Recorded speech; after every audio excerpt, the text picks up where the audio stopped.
لا يزال الخير حيا لا يزال إن في الدنيا سلاما وظلال أخبر الأيام أنا في وصال قم بنا وانظر لآيات الجمال قم بنا وانظر لآيات الجمال كن كما غيث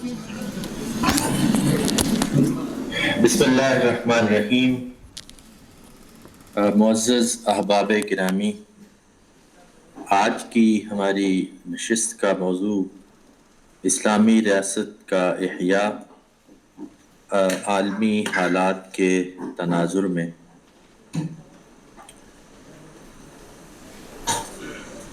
میں ابتدا میں کچھ آپ کے سامنے بنیادی تصورات پیش کروں گا ایک خاکے کی شکل میں، اور اس کے بعد میں چاہوں گا کہ آپ کے سوالات کے جوابات کی شکل میں ہم اس موضوع کو مزید بہتر انداز سے سمجھ سکیں گے، اور آپ سے یہ بھی گزارش کروں گا کہ آپ ہو سکے تو اہم نکات نوٹ کرتے جائیے، اور ان نکات کی صورت میں آپ پھر بعد میں سوال کرنا آپ کے لیے آسان ہو جائے گا۔ اسلامی ریاست کے حوالے سے میں چونکہ ایک استاد اور طالب علم ہوں، سوسیو پولیٹیکل تھاٹ یا سماجی اور سیاسی افکار کا طالب علم ہوں اور استاد ہوں، اس لیے ضروری نہیں کہ جو آپ کے ذہنوں میں پہلے سے موجود تصورات ہیں اسلامی ریاست سے متعلق، ان تصورات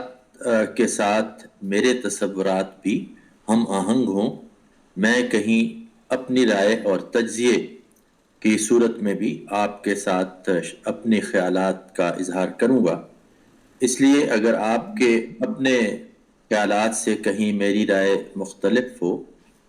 تو آپ کو اسے سوالات کی صورت میں اس کا جواز آپ مجھ سے ضرور پوچھ سکتے ہیں، لیکن اپنی کوئی رائے میرے بارے میں خواہ مخواہ قائم کرنے کی ضرورت نہیں ہوگی۔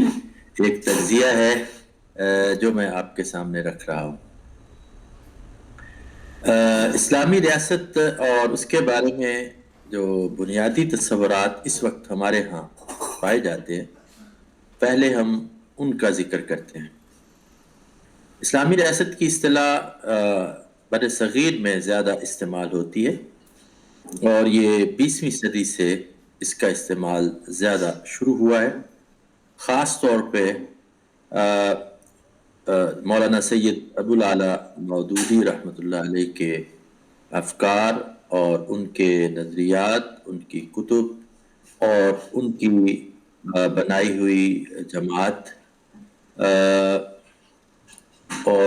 اس جماعت سے متاثرین جو لوگ ہیں، جو لکھنے والے ہیں، جو بولنے والے ہیں، ان کے ہاں یہ لفظ زیادہ مستعمل ہے اسلامی ریاست۔ اسلامی ریاست کے لفظ کا انگریزی میں متبادل بھی بہت زیادہ جدید دور میں مستعمل ہوا ہے اسلامک اسٹیٹ کے نام سے۔ پہلے اس کو سمجھ لینا چاہیے کہ تاریخ میں نبی کریم حضرت محمد مصطفیٰ صلی اللہ علیہ وآلہ وسلم کی قائم کردہ جو مدینہ کی ریاست تھی، اس ریاست سے لے کر آج تک کے 1500 سالہ دور میں جو اصطلاح اسلامی ریاست کے لیے زیادہ مستعمل رہی ہے وہ خلافت اسلامیہ یا اسلامی خلافت ہے۔ اور اسلامی خلافت کا جب ہم لفظ کہتے ہیں یا خلافت اسلامیہ کہتے ہیں تو اس میں عموماً مراد مسلمانوں کا سیاسی عروج ہے، صدیوں پر محیط ہے۔ اور جب ہم صرف خلافت کا لفظ استعمال کرتے ہیں محض، یا خلافت راشدہ کی اصطلاح جو خود قرآن و سنت ہی سے ماخوذ ہے،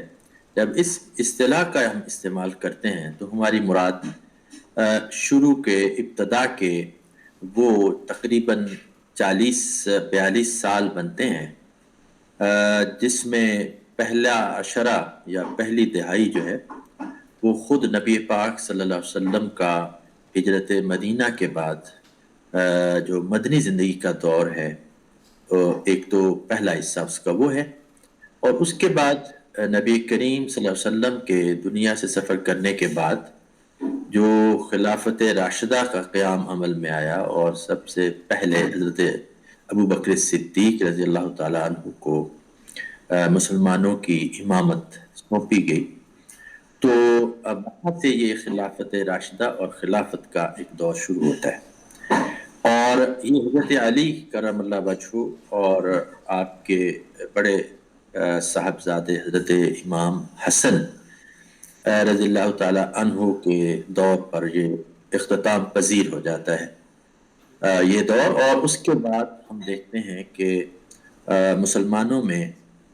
خاندان بنو امیہ کی حکومت قائم ہوتی ہے، جس کو خلافت راشدہ کے اصولوں سے اگر ہم پرکھیں اور جانچیں تو وہ اس قدر خالص اسلامی خلافت نہیں ٹھہرتی جس طرح کے خود خلفائے راشدین کی طرف سے نبی کریم کے طرز حکومت کا جو تسلسل قائم تھا، اس تسلسل میں ایک بہت بڑا فرق اس کے بعد واضح ہو گیا تھا، اور اس واضح فرق کے بعد ایک صدی تک تقریباً 94 سال خاندان بنو امیہ کی خلافت قائم ہوئی، جو سیاسی طور پر اور غیر مسلموں کے ہاں خود مسلم تاریخ میں بھی خلافت ہی کے نام سے پکاری جاتی خلافت بنو امیہ، اور مگر میں نے جیسے کہا اپنی روح کے اعتبار سے اور اپنے بنیادی اصولوں میں کچھ تبدیلیوں کے اعتبار سے میں ایک طالب علم کے طور پر، عمرانی سیاسی افکار کے ایک طالب علم کے طور پر میں اس کو خلافت کہنے کو تیار نہیں ہوں، اس لیے کہ وہ کیسر و کسریٰ کی بادشاہت کے بہت سارے اصول اس بنو امیہ کے دور میں مسلمانوں میں بھی رواج پا چکے تھے۔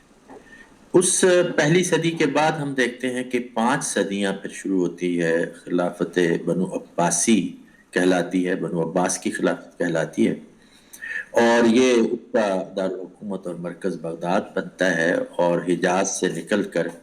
تو عراق میں اس کا مرکز شروع ہوتا ہے، اور 5 صدیاں مسلمانوں کی ریاست موجود رہی ہے۔ اب یہ دور جو ہے یہ بھی میں نے جیسے کہا کہ سیاسی تاریخ میں خلافت کے نام سے یا خلافت اسلامیہ کے نام سے ہی مشہور ہے، اور جو بادشاہ اس دور میں مسلمانوں کے ہوئے ہیں ان کے نام کے ساتھ بھی خلیفہ آتا رہا ہے، لیکن قرآن و سنت کی روشنی میں دیکھیں تو یہ بھی کوئی خالص وہ اسلامی ریاست نہیں تھی جس کا بنیادی نقشہ ریاست مدینہ کے طرز پر نبی کریم صلی اللہ علیہ وسلم کی قائم کردہ ریاست کی بنیاد پر بنایا گیا ہو، بلکہ اس میں نظام حکومت میں، طرز حکومت میں کافی تبدیلیاں واقع ہو چکی تھی۔ تاہم سیاسی تاریخ میں یہ بھی مسلمانوں کی حکومت اور ریاست کہلاتی ہے۔ بنو عباس کے بعد ہم دیکھتے ہیں کہ مختلف بنو عباس کی حکومت کا خاتمہ 13ویں صدی میں چنگیز خان اور ہلاکو خان کے حملوں سے اس کا خاتمہ ہو گیا کہہ لیں، اور اس کے بعد دنیا میں مختلف خطوں میں مسلمان ریاستیں قائم ہوتی رہی ہیں، وہ سلطنت کے نام سے اور خلافت کے نام سے جانی جاتی تھیں، جیسے فاطمید کی ریاست ہے مشرق وسطیٰ کے بہت بڑے علاقے پر، جس طرح بنو احمرین کی ریاست ہے جو خلافت اسلامیہ کہلاتی ہے، جو اسپین یا اندلس میں جو آج کل یورپ کا ایک بنیادی حصہ ہے وہاں پر قائم ہوئی، اور 7.5 صدیاں مسلمان وہاں پر کسی نہ کسی طور حکومت کرتے رہے۔ اس کے علاوہ ہم دیکھتے ہیں بعد کی سلطنتیں ہیں، سلطنت بویہ ہے، سلطنت غزنوی ہے، اور ان ناموں سلطنت مملوک ہے مصر کے. اور آگے بڑھتے آئیں تو ہم عثمانی ترکوں کی ریاست کو جانتے ہیں جو خلافت ترکی یا ترکی مسلمانوں کی خلافت کہلاتی رہی ہے. اور وہ بھی تقریباً 8 صدیوں تک مسلمان ایک بہت بڑے خطے پر حکومت کرتے آئے ہیں.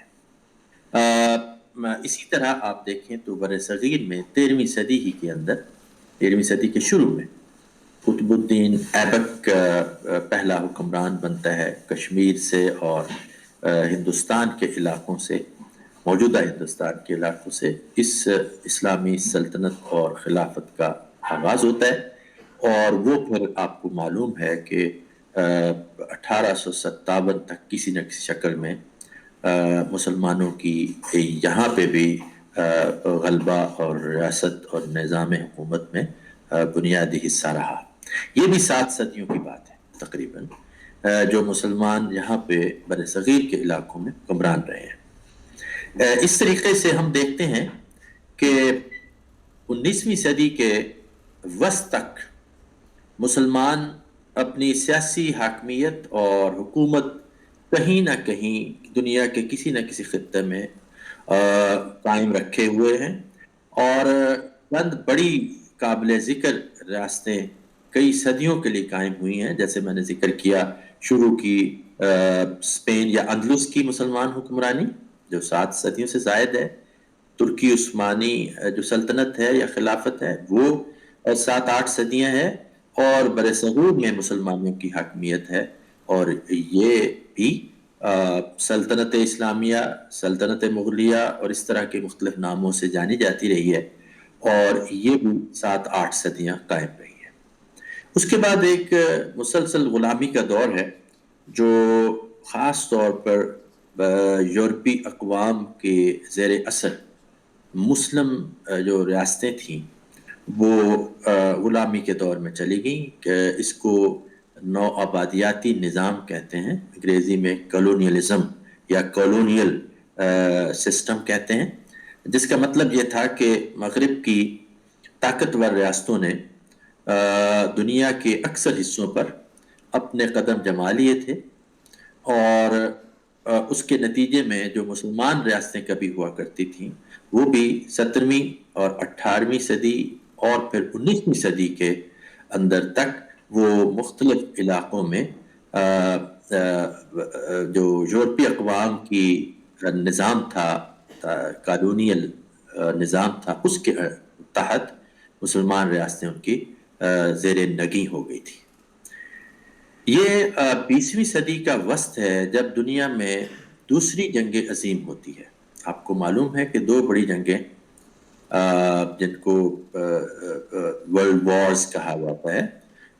ایک 1914 سے لے کے 1919 تک ہوئی ہے, 5 سال جاری رہی ہے. دنیا کے مختلف قومیں ایک دوسرے سے ٹکرائی ہیں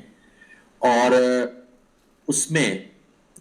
پھر اس کی جو اختتام ہوا وہ لیگ آف نیشنز قائم ہوئی 1919 میں. اور لیگ آف نیشن کے تحت کوشش کی گئی کہ قوموں کو خاص طور پہ یورپی اقوام جو دوسروں پر غلبے کے لیے جنگ کر رہی تھیں اور آپس میں بھی نبرد آزما تھیں, ان قوموں کو ایک صفحے پر لایا جائے اور ایک لیگ آف نیشنز یا تنظیم اقوام کے تحت ان کو کسی اور بڑی جنگ آنے والی سے بچایا جائے. لیکن یہ لیگ آف نیشنز جو ہے یہ خود 1920 سے شروع ہو کر 1939 تک یہ لیگ آف نیشنز اپنی طرف سے کوشش کرتی رہی. اور دوسری جنگ عظیم 1939 میں شروع ہو گئی اور 1939 سے 45 تک یہ جنگ عظیم دوئم کا دور ہے. جب جنگ عظیم دوئم ختم ہوتی ہے 1945 میں تو اس وقت تک مغرب اور خاص طور پر برطانوی راج کے خلاف دنیا کے کئی خطوں میں آزادی کی لہر اور آزادی کی موج شروع ہو گئی. اور یورپ اور برطانیہ خاص طور پہ اس کے خلاف نفرت ہو گئی اور قومی تحریکیں شروع ہوئیں جن میں یہ سارے مسلم ممالک بھی آہستہ آہستہ شامل ہوتے چلے گئے. اور آپ سب جانتے ہیں کہ جیسے ہندوستان میں پاکستان معرض وجود میں آتا ہے، اور 1947 یہ جنگ عظیم کے 2 سال بعد کا واقعہ سب کو معلوم ہے. اسی طرح دیگر اسلامی ممالک یا مسلم ممالک جو ہیں وہ اپنی اپنی قومی ریاست بناتے ہوئے آزاد ہوتے چلے گئے. اور ہم دیکھتے ہیں کہ اس وقت دنیا میں 21ویں صدی میں جب ہم آج کے عالمی تناظر کا جائزہ لیتے ہیں تو کل 49 مسلم ممالک ہیں، 49، جو اپنے آپ کو مسلم آبادیوں کی اکثریت کی وجہ سے مسلم قومیں کہلاتی ہیں یا مسلم ریاستیں اور سلطنتیں یا مملکت کہلاتی ہیں. ان میں سے جو اسلامک اسٹیٹ یا اسلامی جمہوری ریاست کے نام سے وہ پاکستان اور ایران اور افغانستان کے علاوہ جو ان کا کسی حد تک موریشیس یا موریتانیہ ہے جو بعض اوقات اپنے آپ کو اسلامی سلطنت کہتا ہے. باقی جو 49 اسلامی ریاستیں ہیں یا مسلم ممالک ہیں وہ اپنے آپ کو دستوری اور قانونی لحاظ سے اسلامی ریاست نہیں کہلاتی، نہ انہوں نے خود اپنے آپ کو یہ نام دیا ہے، اور ان کو مسلم کنٹریز یا مسلم ممالک کے نام سے دوسری قومیں بھی اسی طرح سے جانتی ہیں. بعض اوقات ہمیں مغالطہ ہوتا ہے کہ یہ ریاستیں 55 ہیں، 55 ریاستیں دنیا کی وہ ہیں جن میں مسلم اکثریت یا آبادی جو ہے مسلمانوں کی ہے وہ اکثریت میں ہے، مگر وہ اسلامی یا مسلم ممالک اپنے دستور اور قانون کے لحاظ سے نہیں کہلا سکتی. وہ اسلامی کانفرنس کے وہ ممبر ہیں، جیسے آپ کو پتہ ہے OIC جو مسلمانوں کی آرگنائزیشن اور کانفرنس ہے، تنظیم ہے سب سے بڑی دنیا بھر میں، اس کے ممبر وہ ہیں 55 بن جاتے ہیں. لیکن جو اپنے آپ کو مسلم شناخت، مسلم ریاستی شناخت کے ساتھ جانتے ہیں وہ 49 ہیں، اور ان 49 میں سے بھی اکثر نے اپنے آپ کو سیکولر ریاست ڈکلیئر کیا، اعلان کیا ہے کہ ہم کوئی مذہبی ریاست نہیں ہے. ہاں ہمارے ہاں جو اکثریت ہے وہ مسلمانوں کی ہے، اور اس وجہ سے ہمارے قوانین جو ہیں وہ مسلمان معاشروں کے مطابق ہوں گے اور اسلامی شریعت کے تابع ہونے کی کوشش کریں گے. یہ وہ عالمی اسلامی تناظر ہے جو اس وقت موجود ہے. دوسری طرف ہم دیکھتے ہیں کہ جو دنیا غیر مسلم دنیا ہے اس کی صورتحال کیا ہے. گزشتہ کم از کم 1.5 صدی ایسی گزری ہے کہ جس میں دنیا 2 حصوں میں تقسیم ہو گئی تھی. 19ویں صدی کے شروع میں اور 20ویں صدی کے شروع میں یہ اشتراکیت یا سوشلزم کا نظریہ اور اس کے بعد جو اس کے نظریے پر قائم شدہ نظام تھا اس نے روس جو آج کا روس ہے یہاں پر 1919 میں ایک سرخ انقلاب واقع ہوا، اور کارل مارکس جو مشہور مفکر ہیں اشتراکی اور ان کی کتاب ہے سرمایہ، انہوں نے ایک اس وقت کے حساب سے اشتراکیت کا نظام اور مینیفیسٹو یا منشور پیش کیا، اور اس کے نتیجے میں سیاسی ایک بیداری کہیں یا سیاسی رد عمل کہیں، اس کی بنیاد پر دنیا میں یہ سرخ انقلاب کے نام سے یا اشتراکی انقلاب کے نام سے سیاسی تبدیلی آئی، اور دنیا کی بہت ساری ریاستیں تقریباً آدھی دنیا آہستہ آہستہ 20ویں صدی کے اختتام تک ان کے ساتھ شامل ہوتی چلیں گی، ان معنوں میں کہ انہوں نے بھی اشتراکیت کو اپنا بنیادی نظام قرار دیا. میں بعد میں وضاحت کروں گا سوال کی صورت میں کہ اشتراکیت آپ نے مطالعہ کیا ہوگا. اشتراکیت ایک معاشی نظام ہے، اور اس معاشی نظام کی بنیاد اس نقطے پر ہے کہ جو کسی آبادی اور کسی ریاست کے وسائل ہوتے ہیں، معاشی وسائل، وہ سب کے سب پوری قوم کے، پوری کمیونٹی اور پوری آبادی کی ملکیت ہوتے ہیں، اور حکومت کو چاہیے کہ وہ سب کا حق سب کو پہنچائے اور سارے وسائل کی برابر تقسیم کرے اور لوگوں کو ان کی محنت کے مطابق اس کا کی اجرت اور اس کا معاوضہ دیا جائے، اور اس کے نتیجے میں ایک مساوات کا، معاشی مساوات کا نظام قائم کیا جائے، اور ریاست جو ہے وہ تمام وسائل کو اپنی اجتماعی ذمہ داری میں لے لے اور یہ انفرادی ملکیت کا خاتمہ کرتے. یہ نظریہ تھا جس کی بنیاد پر روس میں 1919 اور 1921 تک، یعنی 2 سال کے اندر اندر ایک سرخ انقلاب برپا ہو گیا اور اجتماعی ملکیت کا کانسیپٹ ریاست نے اپنایا، اور اس کے نتیجے میں انفرادیت اور انفرادی ملکیت کا تصور ختم ہوا. دوسرے لفظوں میں یہ سرمایہ دارانہ نظام کے خلاف ایک اظہار نفرت اور اظہار رد عمل تھا، اور انقلاب روس دراصل اشتراکی انقلاب تھا جو سرمایہ دارانہ نظام کے بالکل الٹ اس کے متضاد اور اس کی ضد میں کھڑا ہوا تھا. سرمایہ دارانہ نظام 16ویں صدی سے پنپنا شروع ہوا اور مغربی اقوام میں بنیادی طور پر اس نے صنعت کاری کے ذریعے فروغ پایا. صنعت کاری سے یہ شہروں کی آبادیاں بڑھیں اور بینکوں کا نظام آیا اور مالیاتی نظام سارے کا سارا سرمایہ کی بنیاد پر چلنے لگا، اور اس کی بنیاد پر سیاسی اور معاشی حکمت عملیاں ترتیب پانے لگیں. لہذا دنیا کی اکثریت اور خاص طور پر مغربی اقوام میں، یورپی اقوام میں یہ نظام مربوط اور مضبوط ہوتا چلا گیا.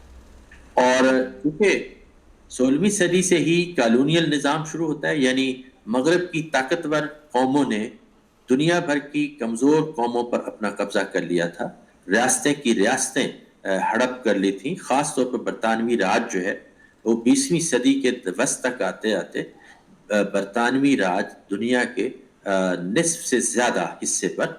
قائم تھا، اور دنیا کا 2/3 حصہ پوری دنیا کا جو ہے وہ برطانوی راج کے بالواسطہ ماتحت تھا یا براہ راست اس کراؤن یا تاج یا راج کے زیر نگیں آ چکا تھا. اسی وجہ سے جنگ عظیم دوئم کی میں نے بات کی کہ جنگ عظیم دوئم جو 20ویں صدی کے وسط میں ہوئی ہے، اس جنگ عظیم دوئم نے نفرتوں کا ایک پورا جال پھیلایا، جس کے نتیجے میں دنیا بھر کے اقوام نے آزادی کی تحریکیں چلائیں، اور اس میں مسلمانوں نے بھی اپنے ملک کو دوبارہ واپس حاصل کیا. اور یہ جدید سینیریو میں آ کر یہ دو طرفہ، جو ایک طرف سرمایہ دارانہ نظام اور اس کے تحت قائم ہونے والی ریاستیں، اور دوسری طرف اشتراکی معاشی نظام جس کے تحت قائم ہونے والی یا جس کو سپورٹ کرنے والی ریاستیں، یہ دو دھڑے، اسی کو رائٹ اور لیفٹ ونگ کہا جاتا ہے، اسی کو دایاں بازو اور بایاں بازو. سرمایہ دارانہ نظام نے اپنے آپ کو دایاں کہا اور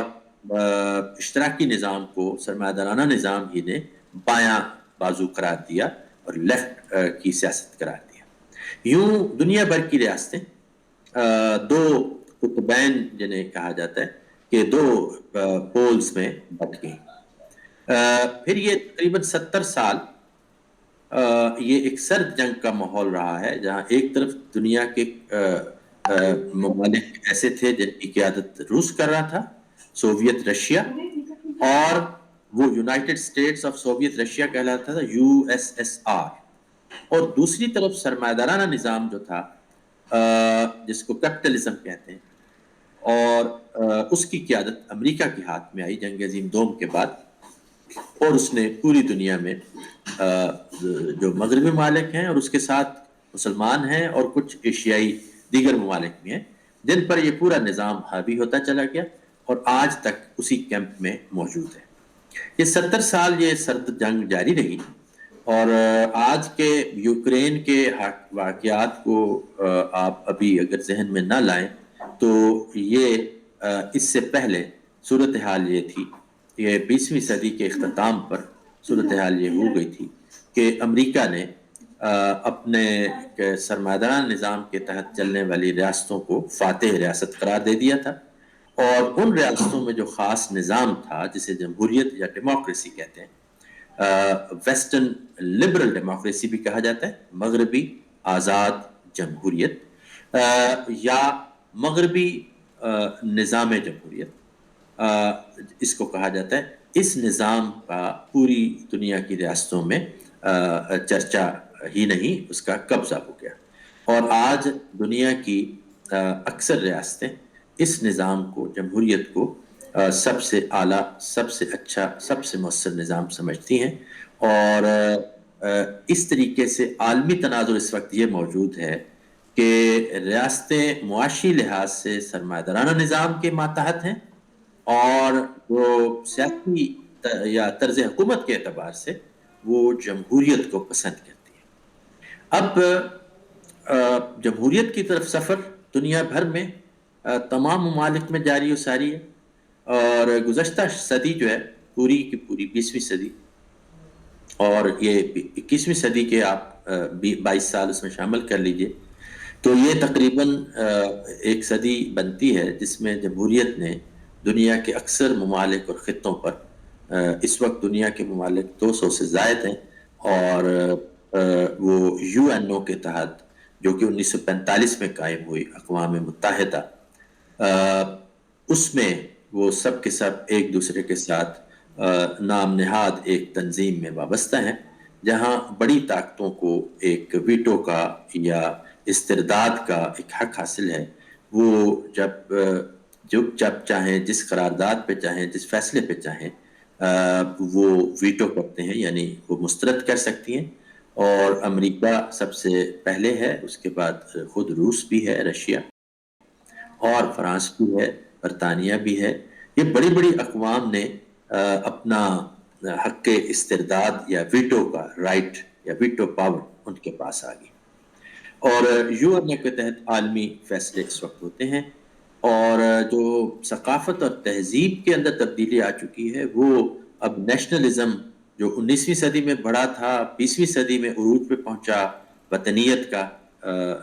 زور، یہ 21ویں صدی میں آ کر یہ کمزور پڑ چکا ہے، اور اب ملٹائی نیشنلزم یعنی کثیر القومیت تصور پایا جاتا ہے، اور ملٹائی کلچرلزم یعنی کثیر الثقافتی دنیا، جس کو آپ کو پتہ ہے کہ گلوبل ولیج کہا جاتا ہے، آفاقی گاؤں کہا جاتا ہے، جس میں کمیونیکیشن، ذرائع ابلاغ اور رسل و رسائل، ٹرانسپورٹیشن، یہ سب سے زیادہ ہو چکی ہے، اور انٹرنیٹ کے تھرو دنیا سب کی سب ایک جگہ پہ، ایک ہتھیلی پر آ چکی ہے، اپنے رابطے کے لحاظ سے، کاروبار کے لحاظ سے، تجارت کے لحاظ سے، اور ایک دوسرے سے ملنے کے لحاظ سے۔ تو اس کو آج ہم گلوبل ولیج اور آفاقی گاؤں کہتے ہیں، جہاں ریاستوں کا وہ کردار اور وہ معاملہ نہیں رہا کہ جو آج سے کوئی 30-40 سال پہلے ہوتا تھا۔ اب ریاستی باؤنڈریز یا ریاستی حدود جو ہیں، وہ زیادہ تر ملٹائی نیشنلز اور ملٹائی کلچرل جو ویو یا موج ہے، اس کے تحت جو ہے وہ ایک دوسرے پر اثر انداز ہو رہی ہیں۔ جو قدیم کالونیل پاور کا نظام تھا یا نوآبادیاتی نظام تھا، جو میں نے جیسے عرض کیا کہ 16ویں سے 20ویں صدی تک وہ اپنے زوروں پر رہا ہے، اس میں تبدیلی آئی ہے۔ اب وہ کالونیل نظام نہیں ہے یا نوآبادیاتی نظام نہیں ہے، اب وہ ایک استعمار کی شکل اختیار کر گیا۔ استعمار کا مطلب یہ ہے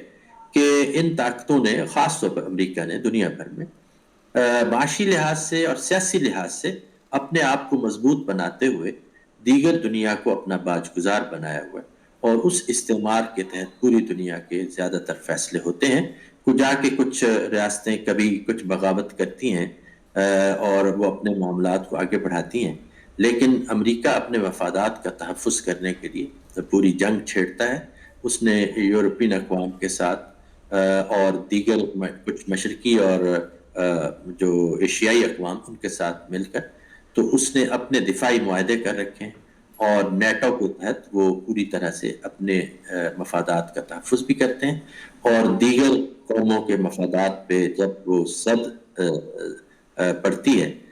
تو اسی وجہ سے پڑتی ہے کہ امریکہ اپنی طاقت کا اظہار کر کے اپنی مرضی منوانے کی کوشش کرتا ہے۔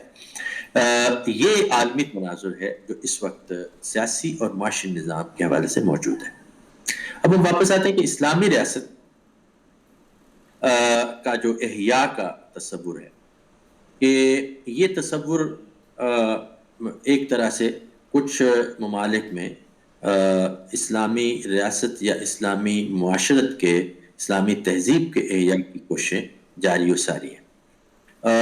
جیسے کہ خود پاکستان، اس کی مثال تو سب آپ کے سامنے، ان حالات کی طرف مجھے ابھی آنے کی ضرورت نہیں. پہلے آپ عالمی تناظر میں اسلامی ریاست کے احیاء کی کوششوں کے حوالے سے ایک تصور، ایک خاکہ آپ کے سامنے پیش کروں.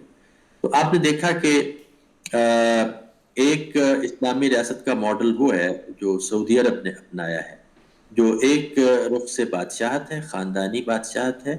آل سعود کی بادشاہت ہے، جو نسل در نسل منتقل ہوتا آ رہا ہے اختیار.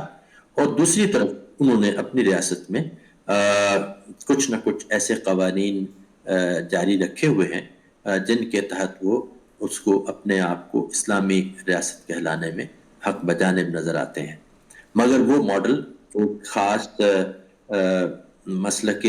اسلامی یا مذہب اسلامی کا ایک خاص طبقہ ہے، اور وہ ان تصورات کی بنیاد پر جن کو دوسرے اسلامی ممالک میں بعض جگہ اس طرح سے پسندیدہ نگاہ سے نہیں دیکھا جاتا، لیکن انہوں نے اپنے تئیں ایک اسلامی نظام اپنے ہاں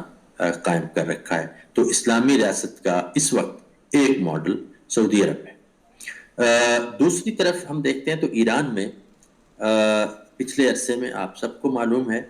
کہ ایک انقلاب برپا ہوا، اور 20ویں صدی کے اختتام پر وہاں کے رہنما جو شیعہ مکتب فکر کو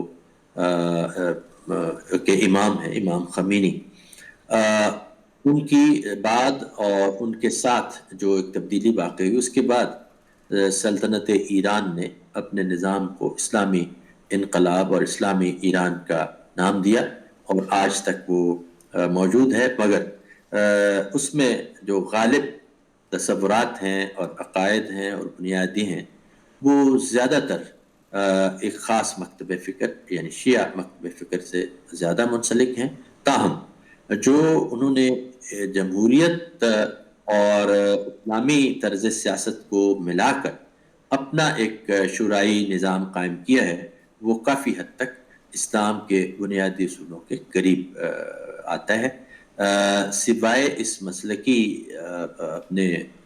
تصورات اور عقائد کے، باقی چیزوں کو بہت حد تک ہم اسلامی ماڈل کا ایک ماڈل قرار دے سکتے ہیں، نمونہ کہہ سکتے ہیں. اسی طرح ہم ملائیشیا اور انڈونیشیا میں کچھ تجربات کی بات سنتے ہیں، کرتے ہیں، لیکن اس کو بھی ایک مکمل اسلامی ماڈل آج اسلامی ریاست آپ نہیں کہہ پاتے، اس لیے کہ ان کے جو سیاسی نظام اور طرز حکومت ہے اس میں پارلیمانی جمہوریت ہی کا بنیادی رول ہے. اس لیے ان کو بھی ایک ماڈل کہا جا سکتا ہے، مگر یہ کہ اگر ہم خلافت اسلامیہ کی طرز پر کوئی اسلامی ریاست کا احیاء چاہتے ہیں تو اس کے لیے وہ ایک نمونہ اور ایک تجربہ تو وہ بھی ثابت ہو سکتے ہیں،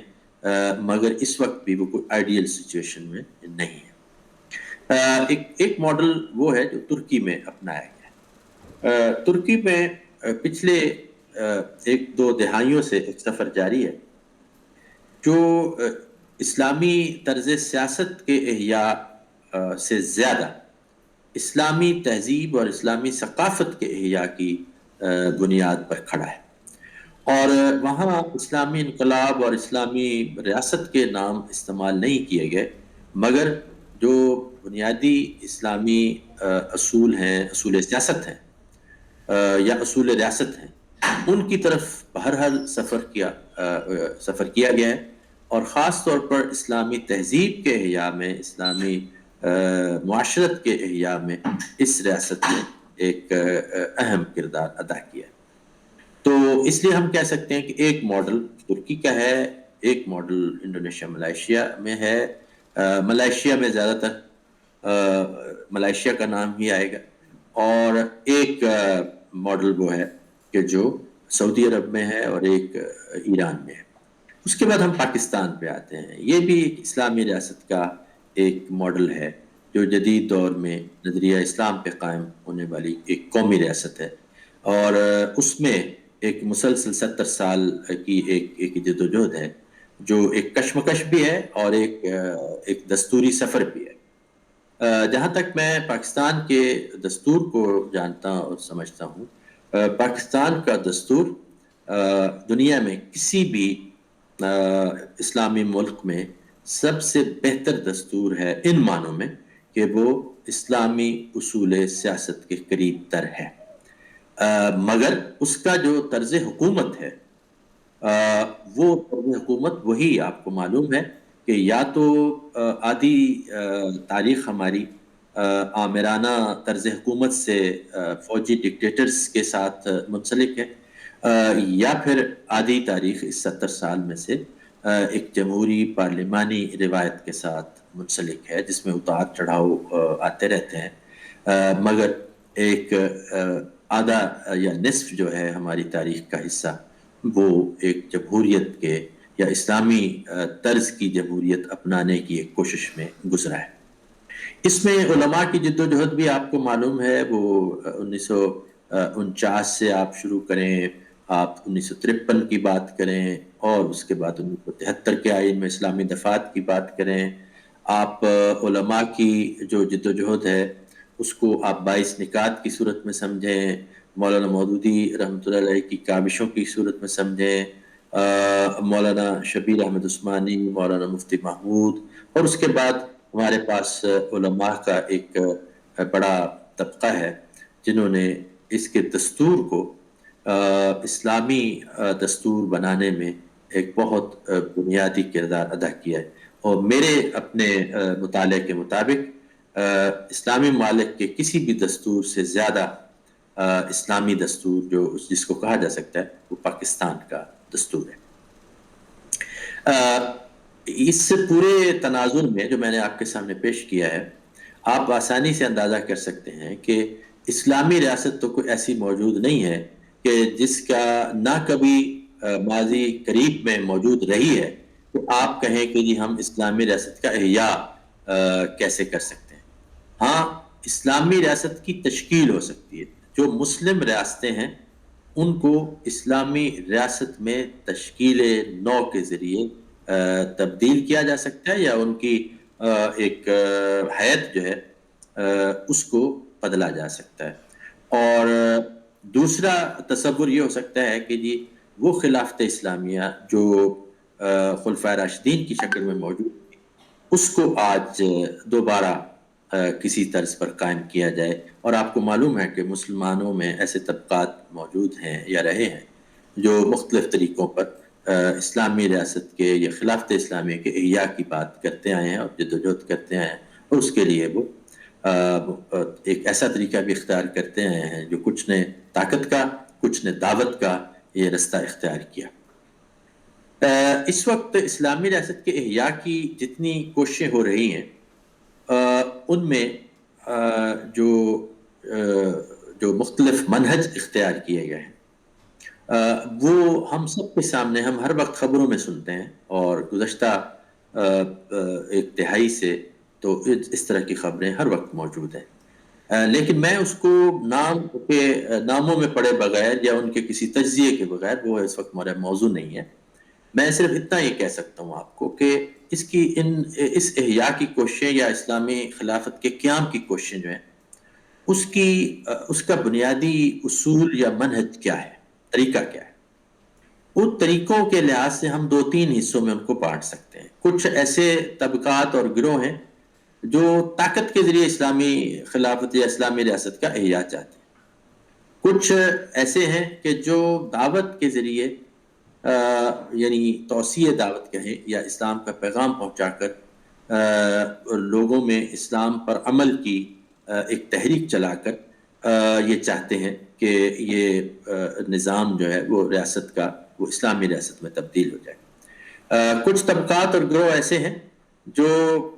یعنی طاقت کا استعمال کا یاد رہے کہ میں جب طاقت کے استعمال کی بات کرتا ہوں تو میری مراد وہ جہادی قوتیں یا جہادی تحریکیں یا تنظیمیں ہیں.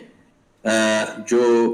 مثبت ہو یا منفی ہو ایک الگ بحث ہے اور بعد میں اس پہ سوال و جواب کی صورت میں بات ہو سکتی ہے. لیکن یہ کہ طاقت کے استعمال میں یہ جہادی طاقت ہی ہے، یعنی لڑ کر، مقابلہ کر کے اور خونی رد عمل کے ذریعے آپ موجودہ استعماری غلبے کو ختم کریں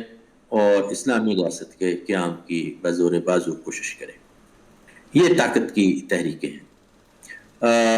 اس میں آپ افغانستان کو سمجھ سکتے ہیں جنہوں نے اتنی طویل جدوجہد کی ہے، اور دیگر اسلامی ممالک میں بھی اس طرح کی کاوشیں کوششیں ہوتی رہتی ہیں۔ خود پاکستان کے اندر یہ بہت سارے معاملات ہیں، 200-300 ایسی تنظیمیں موجود ہیں، 200-300 جو طاقت کے ذریعے یہاں تبدیلی کی خواہش رکھتے ہیں یا اسلامی ریاست کے قیام کی اپنی جدوجہد کرتے ہیں۔ اس طرح سے احیاء کی کوششیں، میں یہ سمجھتا ہوں کہ جو ترکی میں یا پاکستان میں کسی حد تک کچھ علماء نے اور کچھ تحریکوں نے ایسے بھی کام کرنے کی کوشش کی ہے کہ ایک فکری تہذیبی انقلاب برپا ہو، سوچ میں تبدیلی آئے، افکار میں تبدیلی آئے، اور وہ منظم تہذیبی تبدیلی کے نتیجے میں اسلامی ریاست کا یا خلافت اسلامی کا احیاء ہو سکے۔ یہ وہ نوعیتیں ہیں جس کے تحت ہم مختلف احیاء کی کوششوں کو سمجھ سکتے ہیں یا دیکھ سکتے ہیں، اور ان کو اس طرح طبقات میں یا درجوں میں تقسیم کر سکتے ہیں۔ یہ کوششیں اس وقت ہوئی ہیں۔ میں اپنی بات ضرور کروں گا کہ یہ کوششیں میری نظر میں، ایک کی نظر میں، ایک استاد کی نظر میں، یہ کوششیں کون سی زیادہ کارگر ہیں۔ اور یہ بھی میں ضرور کہوں گا، بتاؤں گا کہ جو اسلامی ریاست کے احیاء کی تمنا ہے، اس کو مسلمان کس طرح سے پورا کر سکتے ہیں، یہ دو نکات ابھی میں آپ کے سامنے پیش کروں گا، اور اس کے بعد آپ سے میں توقع کروں گا کہ آپ سوال کر سکتے ہیں جس کے نتیجے میں ہم اس بحث کو مزید سمجھنے میں کامیاب ہو جائیں گے۔ دیکھیے، عالمی تناظر میں اس وقت جو اسلامی ریاست کے احیاء کی جو کوششیں ہیں، ان میں میری نظر میں سب سے مؤثر وہ ہو سکتی ہے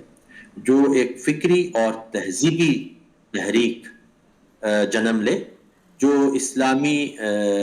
یا مسلمانوں کی نشت ثانیہ کے لیے وہ کام کرے، اور جب تک سوچ اور فکر اور نظریہ حیات اس کا احیاء پوری طرح سے مسلمانوں کے اندر، یعنی اس کا زندہ ہو جانا اور مسلمانوں کا اس نظریہ حیات کو اپنا لینا، اور اس کے بعد جو ہے پورے نظام کی اصلاح کی کوشش کرنا، یہ ایک طریقہ ممکن ہے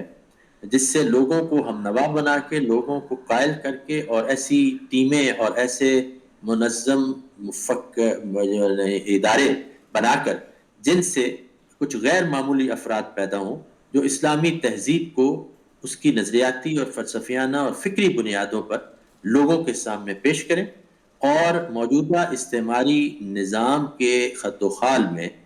جو خرابیاں پائی جاتی ہیں یا اس نظریے میں جو خامیاں پائی جاتی ہیں، ان کو وہ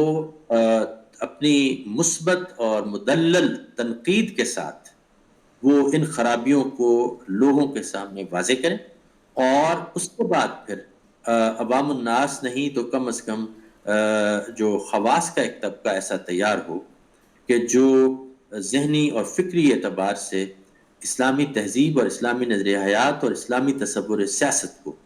اپنی پوری جد و جہد کی بنیاد بنائے، اور پھر عوام الناس تک وہ بات پہنچانے کے ساتھ ہم اس کو لوگوں کی تمنا بنا دیں۔ تو میری نظر میں یہ طاقت کے ذریعے تبدیلی لانے سے یہ سب سے زیادہ مؤثر ہو سکتا ہے۔ آپ اس سے اختلاف کر سکتے ہیں، لیکن میری رائے کے مطابق درست یہ ہوگا، اس لیے کہ گلوبل ولیج جسے کہا جاتا ہے، آفاقی گاؤں کہا جاتا ہے، یہاں پہ سرمایہ دارانہ استعمار کا راج ہے، اور گلوبلائزیشن کے نام پر تجارتی اور معاشی طور پر دنیا کی اقوام کو ایک خاص نظام میں جکڑ دیا گیا ہے۔ اس میں آپ کوئی اسلامی جزیرہ الگ قائم نہیں کر سکتے، اور جب تک آپ اسلامی ریاست کا کوئی ایسا جزیرہ جس میں آپ کا سارا نظام ایک خاص منہج پر بن سکے، وہ اس گلوبل ولیج میں اس وقت ممکن نہیں ہے۔ اور جو جمہوری نظام کی عوام الناس میں مقبولیت کہیں یا ان کا اعتماد کہیں، وہ اس حد تک ہو گیا ہے کہ وہ محض یورپ میں نہیں، وہ پوری دنیا اور تیسری دنیا میں بھی یہ تسلیم کیا جاتا ہے۔ اس لحاظ سے آپ بزور بازو قوت کے ذریعے لوگوں کے اوپر اسلام ریاستی طور پر نافذ نہیں کر سکتے۔ اور میری اپنے تجزیے اور معلومات کے مطابق اور تفہیم دین کے مطابق اسلام کا تقاضا یہ ہم سے ہے ہی نہیں کہ ہم اس کے مکلف نہیں ٹھہرائے گئے ہیں کہ ہم پوری دنیا میں اسلام کو بطور نظام نافذ کر دیں۔ یہ لوگوں میں تمنا بیدار کرنے کا کام ہمارے ذمہ ہے، اور قد تبین الرشد من الغی کے اصول کے تحت ہمیں رشد و ہدایت کے پورے تہذیب کو، پورے نظام کو، پورے سیاسی اصولوں کو دنیا تک صحیح معنوں میں پہنچانا سب سے پہلے لازم ہوگا، پھر ان کا ہم نوا بنانا ضروری ہوگا، اور یوں تہذیبی فکری احیاء کے نتیجے میں ہم اسلامی ریاست کو ایک نئی شکل میں دنیا تک لا سکتے ہیں۔ اب یہ کہ کیا اسی شکل میں، جس شکل میں اسلامی ریاست یا خلافت اسلامیہ آج سے 1500 سال پہلے موجود تھی، بعین ہی اس شکل میں احیاء ہونا چاہیے یا نہیں، یا ہو سکتا ہے یا نہیں، تو میرا اس کے میں جواب ہوگا کہ دنیا آگے کو جاتی ہے، دنیا پیچھے کو کبھی نہیں جاتی۔ لہذا 1500 سال پہلے جو حالات تھے، جو معاشرت تھی، جو تہذیب تھی، جو سلطنت کا نقشہ تھا، جو ٹرائبل اور قبائلی نظام تھے، آج وہ نہیں ہے۔ آج ان قدیم سیاسی نظاموں میں صرف ایک چیز موجود ہے، وہ بادشاہت ہے، اور وہ خاندانی بادشاہت قدیم ترین دور طرز حکومت ہے، اور آج تک وہ موجود ہے۔ وہ خود پہلے اسلامی ریاستوں میں ہی ختم نہیں ہو پایا، تو کجا کہ ہم دنیا کو بھی ایک نئے نظام سے آشنا کریں۔ اس لیے منو ان اس شکل میں جو آج سے 1000 سال پہلے تھی، 1500 سال پہلے تھی، وہ آج کے دور میں اس شکل میں قائم یا احیاء اس کا ممکن نہیں ہے۔ وہ ایسی ریاست قائم ہوگی میری نظر میں جس کے بنیادی اصول خلافت اسلامیہ کے ہوں، اور جو اس کا نظام ہے، جو اس کا سٹرکچر ہے، جو اس کی حیت ہے، جو ظاہری ساخت ہے، وہ آج کے دور کے مطابق ہوگی۔ یہ میرا نقطہ نظر ہے۔ میری نظر میں اسلام نے سیاست کے لیے اصول دیے ہیں، ریاست منظم کرنے کے لیے، سلطنت چلانے کے لیے، اجتماعیت کو ایک نظام اور قانون اور دستور کے نیچے رکھنے کے لیے اسلامی تعلیمات اور اسلامی نظائر جو ہیں خلفائے راشدین کی شکل میں، وہاں سے بنیادی اصول اخذ کرنے ہوں گے جو کہ موجود ہیں اور سب کے سامنے ہیں۔ ان کو عملی جامہ پہنایا جائے گا، اور نظام جو ہے، نظام ایک ایسی چیز ہے جو زمان و مکان کے ماتحت منظم ہوتی ہے۔ نظام کوئی مستقل چیز نہیں ہوتا، اصول مستقل چیز ہوتے ہیں، اقدار مستقل ہوتی ہیں، ان کی روح اور ان کا تصور جو قرآن و سنت سے ماخوذ ہے، وہ مستقل دائمی چیز ہے۔ مگر ان اصولوں پر، اس روح پر، اس جوہر پر جو ظاہری ساخت اور تشکیل ریاست ہوتی ہے، وہ نظام ریاست، وہ زمان و مکان کے لحاظ سے حالات کے تقاضوں کے تحت، وقت کی ضرورت کے تحت اس میں تبدیلیاں واقع ہوتی رہتی ہیں۔ لہٰذا ہمیں آج ایک ایسے اسلامی نظام ریاست و سیاست کی ضرورت ہے جس میں اصول و ضوابط قاعدہ جو ہے وہ وہی ہوگا جو اللہ کے پیارے رسول صلی اللہ علیہ وسلم نے قائم کیا، اور اللہ کے پیارے رسول صلی اللہ علیہ وسلم کے بعد ان کی براہ راست تربیت یافتہ خلفائے راشدین نے اس کو تسلسل بخشا۔ وہاں سے اصول لیتے ہوئے آج کے نظاموں کی اصلاح کرنی ہوگی، اور میری نظر میں یہ ارتقائی عمل ہے، یہ انقلابی عمل نہیں ہے۔ انقلاب اور ارتقاء میں فرق یہ ہے کہ انقلاب کا مطلب ہوتا ہے کہ یکا یک، اچانک یا تھوڑے عرصے میں بہت بڑی یا جامع تبدیلیاں واقع ہو جائیں، اور ارتقاء کا مطلب یہ ہوتا ہے کہ مرحلہ وار، درجہ وار تبدیلیاں واقع ہوتی رہیں، اصلاح ہوتی رہے، اور اس کے نتیجے میں آخر کار ایک ایسی اصلاح شدہ شکل ترتیب پا جائے جو پھر صدیاں اور دیر پا نظام کے طور پر قائم رہ سکتی ہیں. یہ ہے میرے سامنے اس پورے جو ہمارا موضوع ہے اس کا ایک بنیادی خاکہ. تو اب آپ کے سامنے یہ ایک شکل میں نے اپنی طرف سے واضح کرنے کی کوشش کی ہے. جہاں کوئی ابہام باقی ہے، جہاں کوئی آپ کے لیے معاملہ